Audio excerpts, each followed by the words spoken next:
자, 오늘 좀 더 나아져야 합니다라는 제목 가지고 하나님 말씀 증거하도록 하겠습니다. 지금 우리가 지금 코로나 바이러스 사태를 좀 지나고 있는데요.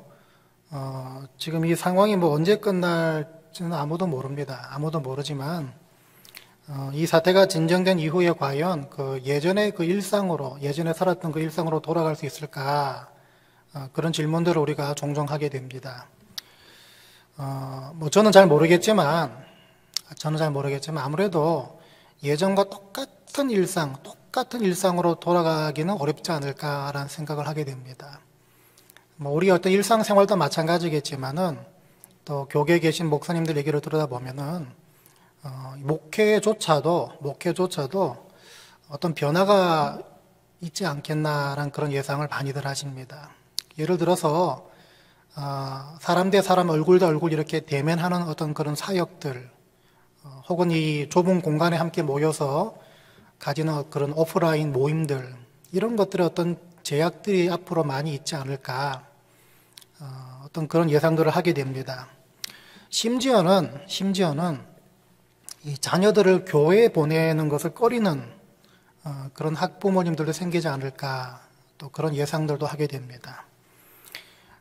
여러분 사회활동을 정상적으로 하십시오라는 그런 발표를 정부에서 하게 될 때 당장 그 주일부터 어떤 광경들이 펼쳐질 거라고 생각을 하십니까?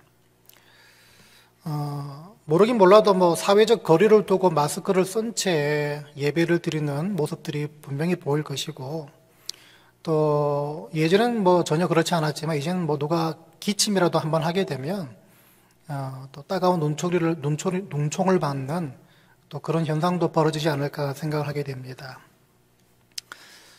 또 악수를 하거나 또 가까운 거리에서 대화를 하는 어떤 그런 모습들조차도 조금씩 꺼려하는 분위기가 되지 않을까라는 생각도 하게 됩니다. 큰 부분이 아니더라도요, 그런 작은 일상의 어떤 모습을 들여다보면 분명히 어떤 변화들이 있지 않을까 생각하게 됩니다. 심지어 친교 식사 지속 여부를 두고 또 여러 말들이 있을 것 같고요. 모르긴 몰라도 하나씩 들여다보면 아주 자그마한 어떤 변화들, 또 당연히 했었어야 됐던 것들, 혹은 당연히 했던 것들조차도 당연히 하지 못하는 것들로 이제는 좀 생각이 바뀌는 부분이 있지 않을까, 그런 예상도 하게 됩니다. 자, 이런 환경 속에서 초대교회 성도들이 날마다 마음을 같이하여 성전에 모이기를 힘쓰고 또 집에서 떡을 떼며 기쁨과 또 순전한 마음으로 음식을 먹고 하나님을 찬미했다는 그 모습, 그 사도행전의 그 초대교회 성도들의 모습, 이것을 지혜롭게 재해석을 하고 또 적용을 해야 될 그런 때가 아닐까 또 생각을 하게 됩니다. 좀 우울한 그런 말들이죠, 어떻게 보면은. 근데 한편으로는 또 이렇게 생각하는 것이 너무 과하다는 그런 느낌도 듭니다. 그래서 어느 적정한 선에서 잘 회복되거나 또 아니면 그냥 자연스럽게 이런 생활에 그냥 자연스럽게 그렇게 익숙해져 가는 어떤 그런 삶도, 그런 모습도 있지 않을까라는 생각도 하게 됩니다. 여러분은 어떻게 생각하십니까? 여러 생각들이 있으시겠지만요. 근데 오늘 제가 말씀드리고자 하는 것은, 무엇이 됐든 간에 중요한 것은, 저와 여러분 이 사태 이후의 삶을 지금부터 준비해 나가야 한다는 사실입니다. 무엇을 어떻게 준비해야 될지를 한번 생각해 보다가 문득 이 성경에 이 격리하는 것, 격리하는 것에 어떤 케이스가 없었는가 한번 생각해 본 적이 있습니다. 요즘 자가격리라든지 아니면 스테이홈 이런 그 명령이 떨어지는 것들, 어떤 그 격리하는 어떤 그 케이스, 그런 경우가 성경에 없었는가 한번 생각을 해 봤는데요. 그런 생각을 하고 있다가 마침 저희 노회에 노회 그 제너럴 미니스터 되시는 그 쉘던 목사님이라는 분이 계십니다. 이 쉘던 목사님이 이 노회에 속한 모든 그 회원 교회에 목사님들한테 편지를 보내셨는데 그 편지를 읽어 내려가다 보니까 제가 궁금해했던 그 격리라는 케이스, 격리의 어떤 경우 이게 성경에 없었을까 그 케이스, 그 궁금하던 그 내용들을 언급을 하셨습니다. 그 언급하신 내용이 바로 오늘 내용인데요. 제자들 역시 우리처럼 자가 격리를 했다는 그런 내용이었습니다. 여러분, 지난 주일에 부활주일이었는데요. 예수님께서 부활하신 사실을 전혀 모르고 있던 제자들의 모습이 오늘 본문에 그려지고 있습니다. 그래서 여러분 19절부터 다시 읽어보시면 이런 말이 나오죠. 이날 곧 안식 후 첫날 저녁 때에 제자들이 유대인들을 두려워하여 모인 곳에 문들을 닫았더니 예수께서 오사 가운데 서서 이르시되 너희에게 평강이 있을지어다. 이 말씀이 나옵니다. 여러분 아시다시피 예수님은 종교법과 정치법 위반으로 십자가에 달려 돌아간 죽은 사형수였습니다. 자, 그러다 보니까 제자들은 당연히 사람들을 피하게 됩니다. 왜냐하면 어설프게 예수와 연관이 있던 사람이었다는 것을 알려지기라도 하면 어떻게 됩니까? 굉장히 곤란한 상황으로 치닫게 되는 것이겠죠. 베드로가 예수를 3번 부인했던 이유도 바로 그 이유 때문이었습니다. 예수가 사형수로 죽었기 때문에 그 이후부터는 어느 누구도 나는 저 예수와 상관이 있던 사람이었다 이렇게 말할 수 없는 그런 상황이었다는 것입니다. 자, 그러다 보니까 제자들은 오늘 19절처럼 어떻게 되어 있습니까? 유대인들을 두려워하여 모인 곳에 문들을 닫았다. 다시 말하면 자가 격리 상태로 들어간 모습이었습니다. 자, 그런데 그런 제자들을 예수님이 찾아오시는 이 모습들을 통해서 우리는 이 사태가 진정된 이후를 지금부터 어떻게 준비하는지를 바로 이 모습을 통해서 우리가 볼 수가 있습니다. 지난 주중에 저희 집사람이 격리라는 영어 단어, 격리라는 영어 단어, 쿼런틴이란 이 단어의 그 어원이라고 할까요? 이게 어디서 왔는지를 저한테 설명해 줬습니다. 참 지혜로운 와이프 아니겠습니까? 14세기에 여러분 아시는 흑사병이 유럽을 초토화시킬 때 이탈리아에서 이 오염 지역으로부터 들어오는 그 선박들을 작은 섬에다가 한 달 동안 격리를 시켰다고 합니다. 근데 이 한 달이란 기간이 나중에 40일로 연장이 되는데요. 여기서 이 40이란 숫자가 바로 이태리어로 그 쿼란티노라는 단어를 쓴다고 합니다. 40이라는 숫자가 쿼란티노라는 이 단어인데요. 이 격리라는 영어 쿼런틴이 바로 이 쿼란티노로부터 왔다는 것입니다. 근데 이 40이라는 숫자가 자료를 보니까 우리 성경과 이 기독교와 굉장히 밀접한 숫자라고 합니다. 예를 들면 노아의 홍수 때 비가 40일 동안 내리쳤죠. 또 모세는 광야에서 40년 동안 장인 이드로의 양을 치던 그런 시절이 있었습니다. 또 모세는 시내산에서 40일 동안 머물면서 하나님으로부터 십계명을 받았고요. 또 이스라엘은 40일 동안 가나안 땅을 정탐했습니다. 또 예수님, 또 아시다시피 이스라엘 사람들은 40년 동안 광야 생활을 했고요. 또 예수님은 또 시험 받으실 때 40일 동안 광야에서 금식을 하셨습니다. 또 부활하신 예수님은 또 제자들과 함께 40일 동안 생활하셨습니다. 그리고 예수의 부활 전 주일을 제외한 40일 우리는 또 사순절로 지키고 있습니다. 여러분 40이라는 숫자가 이렇게 연관이 있습니다. 이렇게 40이라는 숫자와 연관이 있는 이야기들 성경에서 많이 찾아볼 수가 있다는 것이겠죠. 자, 근데 특이한 것은요. 이 이야기들 대부분이 방금 언급했던 그 이야기들 대부분이 말씀드렸던 것처럼 격리라면 격리라고 말할 수 있는 그런 상황과 연결되어 있다는 것입니다.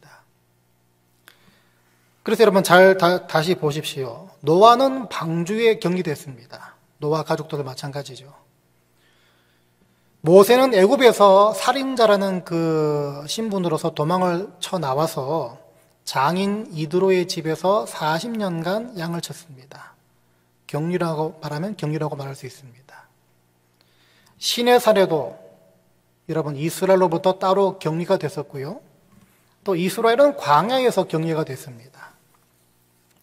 예수님 역시 시험 받으실 때 금식하시며 그 40일 보내실 때 광야에서 격리가 된 상태였습니다.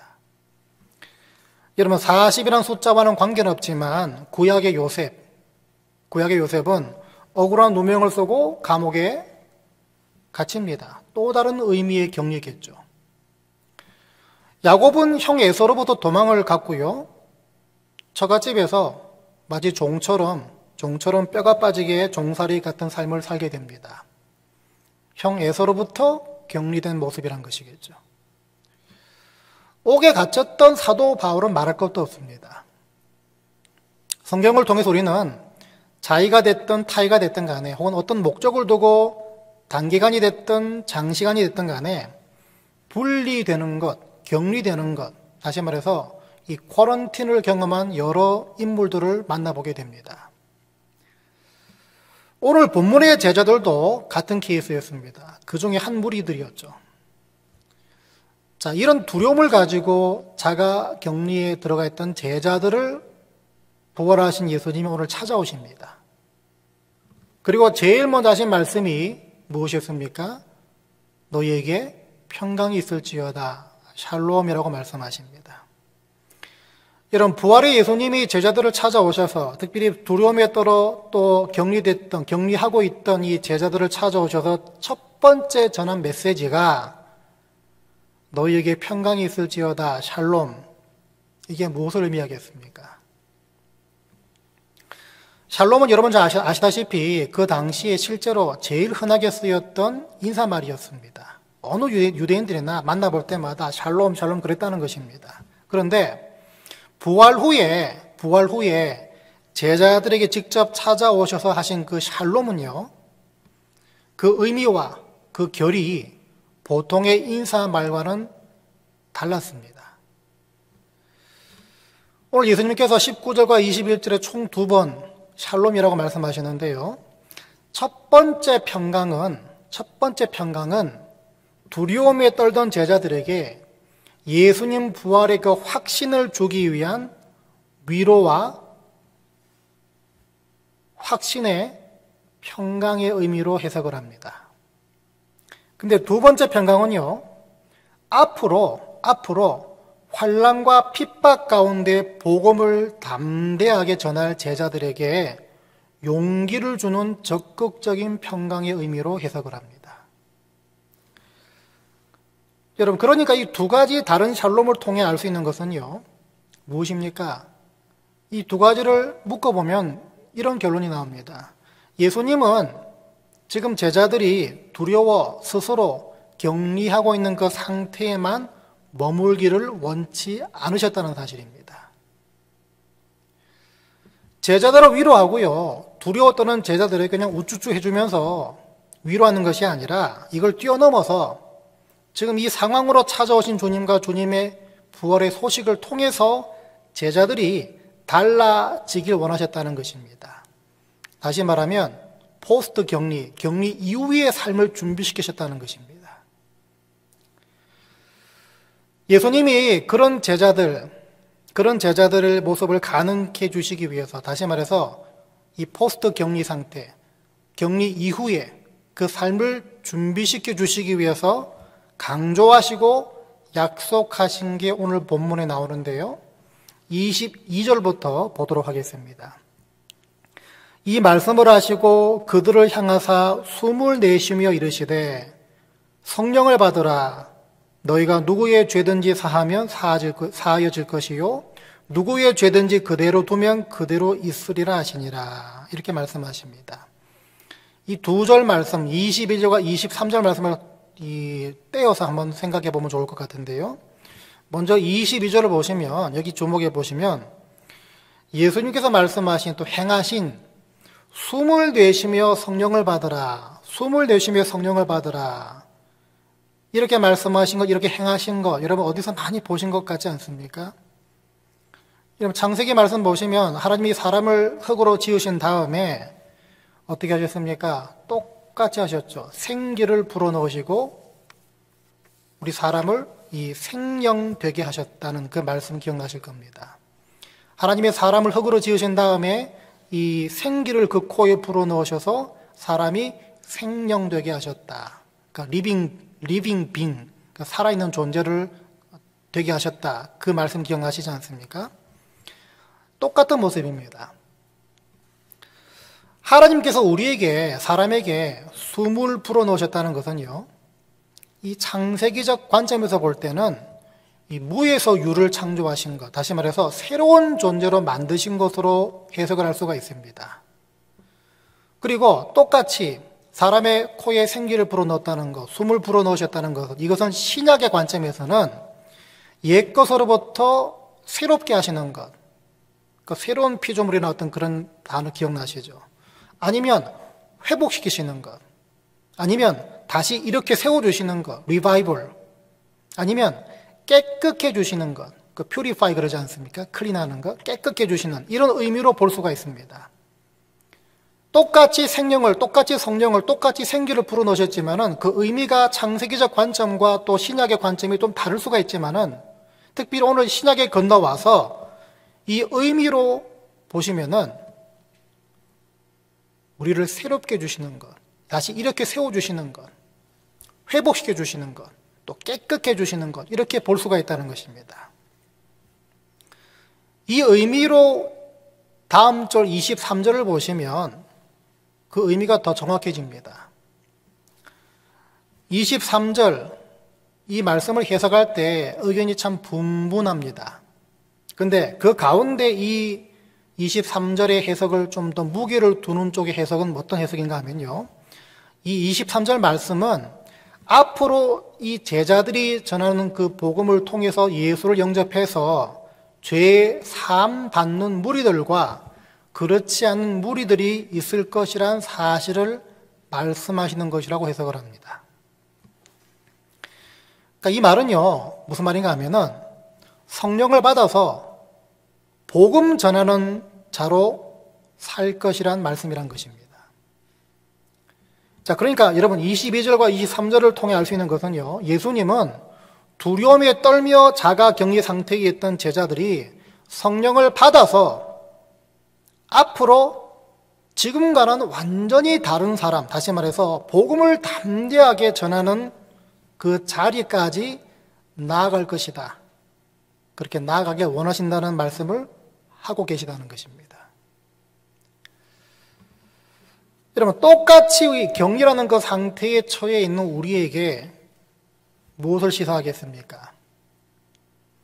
이 격리 상태는 단지 위험으로부터 잠시 피해 있는 것이라든지 잠시 숨 고르는 것으로 볼 수가 있겠죠. 그런데 중요한 것은요, 세상의 모든 것이 하나님의 계획과 섭리 가운데 진행되고 있다는 것, 이걸 믿는 우리들은요, 이 격리라는 상황을 좀 다르게 봐야 한다는 것입니다. 다시 말하면 오늘 본문에 맞춰서 봐야 한다는 것입니다. 본문에 맞춰서 보다 보니까 어떤 답이 나옵니까? 다른 것은 몰라도요, 하나님은 이 격리의 시간을 우리가 새롭게 회복되길 원하시고 다시 시작하기 원하시고 혹은 돌이키거나 깨끗하게 되어야 할 그것이 뭔지를 발견하는 시각으로 삼길 원하신다는 사실입니다. 특별히 우리의 본성과 우리의 죄성으로는 그렇게 할 수 있는 눈이 없다 보니까 그렇게 해 주시기 위해서 무엇을 보기 원하십니까? 바로 우리 안에 지금 내주하고 계시는 그 성령 하나님을 보기 원하십니다. 다시 말하면 우리는 이 시간들을 통해서 성령 하나님을 간절히 구하는 시간으로 채워가야 한다는 것입니다. 이미 내 안에 내주하시고 계시는 그런 성령 하나님을 간절히 구한다는 말은요, 밖에 나갔던 성령 하나님을 다시 끌어온다는 그 말이 절대 아닙니다. 그동안 이미 내 안에 계시는 성령 하나님께 내가 민감하지 않았고 그 성령 하나님께 그 하나님을 의식하지 않았던 삶에서 이제는 성령께 민감하고 그분을 의식하는 연습과 훈련으로 이 시간들을 채워가야 한다는 말이란 것입니다. 왜 그런가 하면요, 하나님은 오늘 이 제자들에게 원하셨던 것처럼 우리가 그 전보다 나아지길 원하시기 때문입니다. 그 전보다 나아지길 원하십니다. 이렇게 말할 수 있는 근거는요, 서두에서 말씀드린 것처럼 하나님께서 격리시키셨던 성경의 인물들을 결국에는 회복시키셔서 하나님 나라의 더 좋은 일꾼으로 쓰셨다는 사실 때문입니다. 성경에 말하는 성령의 역할이 바로 그런 것들입니다. 찔림을 주기도 하시고요, 말씀을 기억나게도 하시고, 또 우리에게 자꾸 어떤 마음의 부담을 주셔서 단지 믿고 알고 있는 상태에서 이제는 행하고 순종하는 차원으로 끌어올려 주시는 분이 바로 성령 하나님이시기 때문입니다. 여러분, 그래서 지금 이 시간은요, 하나님께서 우리를 세상으로부터 눈과 귀를 닫게 하셔서 하나님께만 집중하게 만드는 시간으로 볼 수 있어야 합니다. 우리의 분주했던 지난날의 삶을 이제는 좀 내려놓고 고요함과 침묵 속에서 여러분 안에 내주하시는 그 성령 하나님의 음성을 듣기를 원하신다는 것입니다. 여러분, 그래서 오늘 우리는요, 하나님께서 너와 네 가정이 이런 부분이 있어가지고선 그전보다는 좀 나아져야 되지 않겠느냐, 이렇게 말씀하시는 그 음성을 들을 수 있어야 합니다. 이렇게 계속 도전 주시는 하나님을 만나야 하고요, 숨을 넣어주셔서 회복시키시고 교정해 주시는 그 주님을 들을 수 있어야 합니다. 그래서 우리는요, 이 기간이 다 끝나고 나면 그때부터는 하나님이 기뻐하시고 원하시는 일을 가장 먼저 기쁨으로 늘 행하는 그런 개인과 그런 가정이 되겠습니다. 그 마음을 이 기간 동안 저와 제 가정에게 부어주시옵소서. 이 기도가 진작부터 시작되어야 하는 것입니다. 수동적으로 어쩔 수 없이 이 격리된 상태로 그냥 지나가는 것이 아니라, 하나님이 무슨 뜻이 있으셨기 때문에 이런 목적이 있으셨구나, 이거를 발견해서 거기에 맞춰 나가는 것이 바로 격리 상황 이후를 준비하는 모습이라는 것입니다. 여러분, 왜냐하면요, 성도가 겪는 육적인 쿼런틴, 이것은 단순히 육적인 격리가 아니라 우리 믿음을 한 단계 더 업그레이드 시킬 수 있는 기회이기 때문입니다. 이걸 저는 골방의 기회로 부르고 싶습니다. 골방의 기회. 이게 바로 성경이 보여주는 격리됐던 성도들이 맺었던 열매라는 것입니다. 하나님 잘 못 섬기다가 이방 나라로 포로로 끌려갔던 이스라엘 한번 생각해 보시기 바랍니다. 하나님의 거룩한 성전으로부터 격리된 거죠. 이방 나라로 저 멀리 끌려가는 그 모습을 보시면은 하나님의 거룩한 성전으로부터 완전히 격리된 모습이었습니다. 근데 그 포로 생활, 그 격리 생활 동안 하나님께서 이 이스라엘 사람들을 훈련시킨 것이 무엇이었습니까? 성경 보시면 아시겠지만 다른 거 없습니다. 결국에는 예배의 회복이었고요, 우상을 버리고 하나님만 사랑하는 그런 훈련이었습니다. 이걸 회복시키기 위해서 따로 격리시켰다는 거죠. 여러분, 우리는 다르다고 말할 수 있겠습니까? 그렇지 않습니다. 똑같습니다. 기도함에 좀 나아지는 분들 다 되셔야 합니다. 예배 드림에서 좀 나아지는 분들 다 되셔야 합니다. 예배 빠지지 않고 열심히 주님을 찾고 주님을 높여드리는 데 있어가지고서는 이전보다는 좀 더 나은 분들이 이 격리 상태가 끝난 이유는 다 되셔야 합니다. 지금은 시간이 그나마, 참 이런 표현 죄송하지만 지금은 그나마 어쩔 수 없이 시간이 널널해서 더군다나 차려입지 않고 그냥 집에서 편안하게 온라인으로 예배 드릴 수 있기 때문에 수요 예배, 줄 예배 드리는 분도 계실 수 있을 것입니다.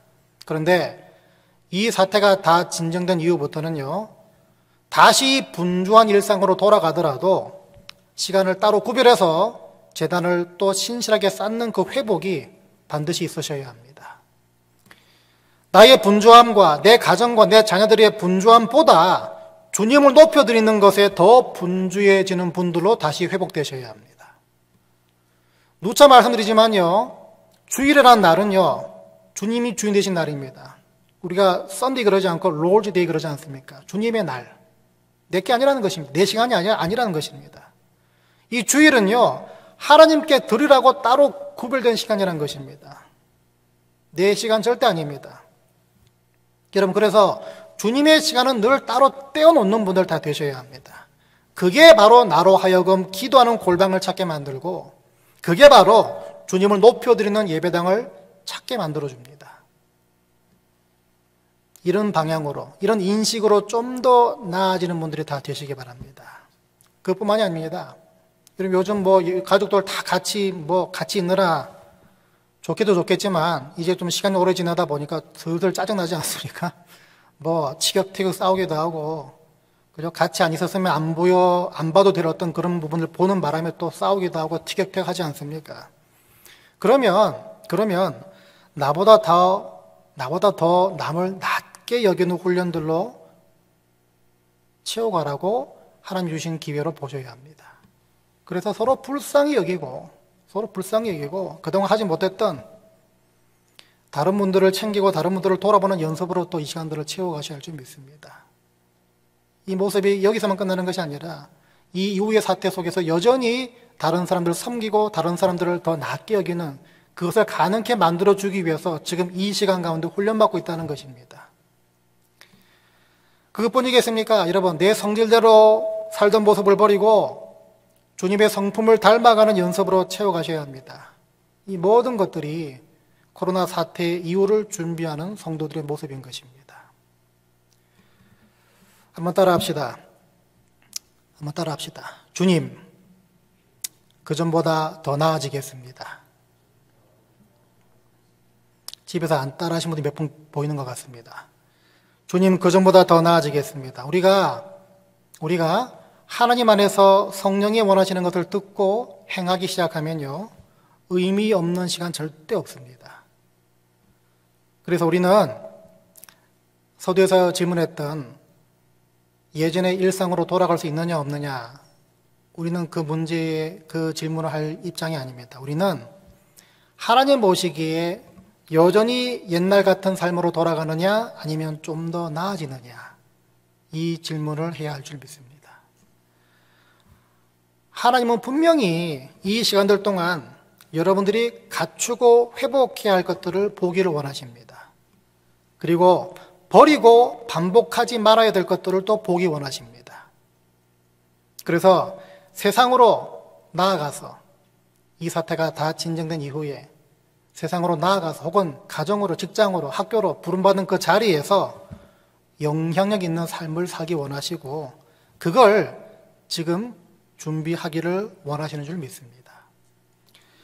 바라기는요, 각자가 다 다를 것입니다. 그게 뭔지를 다 찾으시기 바랍니다. 부족했던 것들, 순종하지 않았던 것들, 대수롭지 않게 여겼던 것들, 분명히 하나님 원하시지만 내 뜻, 내 분주함, 내 삶의 습관 때문에 그 기뻐하신 것들을 하지 못했던 것들을 발견하시고 찾으시고 갱신하시고 회복하셔서 여러분 코로나 사태 이후 그때의 삶을 여러분 기대하는 시간으로 채워가게 되시기 바랍니다.